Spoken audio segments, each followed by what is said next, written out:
The topic for my paper presentation for the MOSCON 2020 conference is preoperative management of meibomian gland dysfunction elevates the aggravation of meibomian gland dysfunction and dry eye induced by cataract surgery.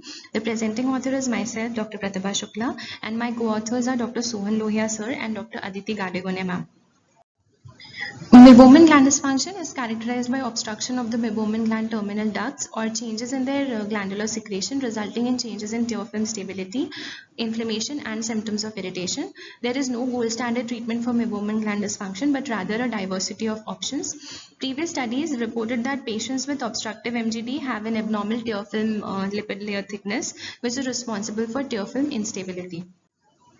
MGD induced by cataract surgery has been proved responsible for the postoperative ocular discomfort and dry eye. However, whether the prophylactic treatment of MGD in cataract patients can alleviate or halt the MGD and dry eye syndrome following cataract surgery has not been investigated yet. Herein we attempted to investigate the effect of preoperative treatment and postoperative enhanced anti-inflammatory treatment on alleviating obstructive MGD and dry eye induced by cataract surgery and to analyze the role of inflammation in the aggravation of obstructive MGD following cataract surgery. My aim was the preoperative management of meibomian gland dysfunction, alleviates the aggravation of meibomian gland dysfunction and dry eye induced by the cataract surgery. All patients were observed and examined preoperatively and at 1 month and 3 months postoperatively for the following: to determine the ocular symptom score, secondly to measure the tear film breaking time after installation of the fluorescent dye in the eyes, and thirdly the parameters of meibomian gland were examined and graded by a slit lamp including lid marginal abnormality, meibum quality and meibum expressibility.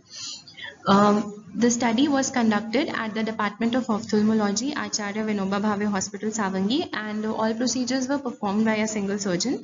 This was a hospital-based prospective study and it was a 6-month-long study.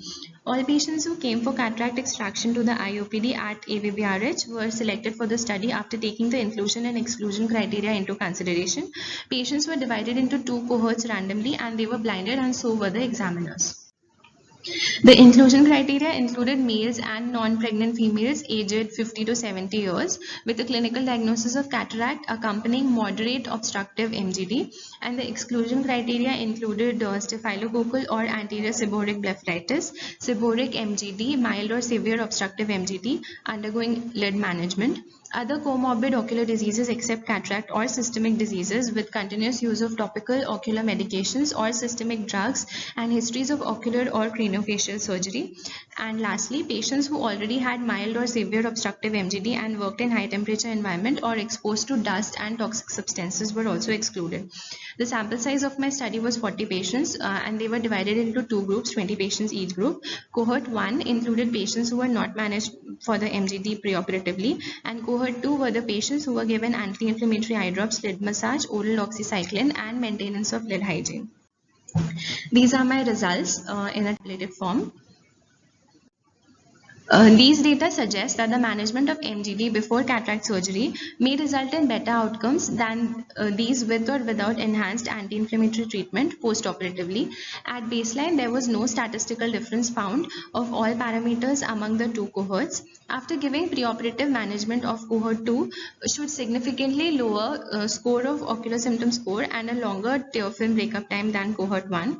This indicated that there was better tear film stability in cohort 2. The meibomian gland parameters were lower in cohort 2 than in cohort 1. At 1 month postoperatively, the majority of the ocular surface parameters and the meibomian gland parameters in cohort 2 were superior to the parameters in cohort 1.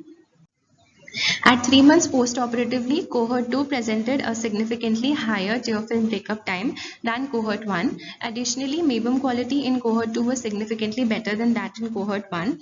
In the present study, it was revealed that changes in ocular symptom score and tear film breakup time in moderate MGD patients were correlated with the changes in some MGD parameters at 1 month postoperatively. We suggest that tear film instability and evaporative dry eye after cataract surgery can be attributed to the aggravation of obstructive MGD without a decrease in aqueous tear production. Our study advocated that the preoperative evaluation and management could alleviate the impairment of meibomian gland function induced by cataract surgery and implied that inflammation may play an important role in the process of aggravation of obstructive MGD after cataract surgery. The limitations of my study was that it was a small study with a small sample size, and hence further analytical studies will be required to confirm the findings. Lastly, I would like to conclude by saying the prevalence of dry eye symptoms after cataract surgery highlights the need to investigate how cataract surgery impairs meibomian gland function and homeostasis of ocular surface, and to seek effective measures to alleviate the impairment. These are my references. Thank you.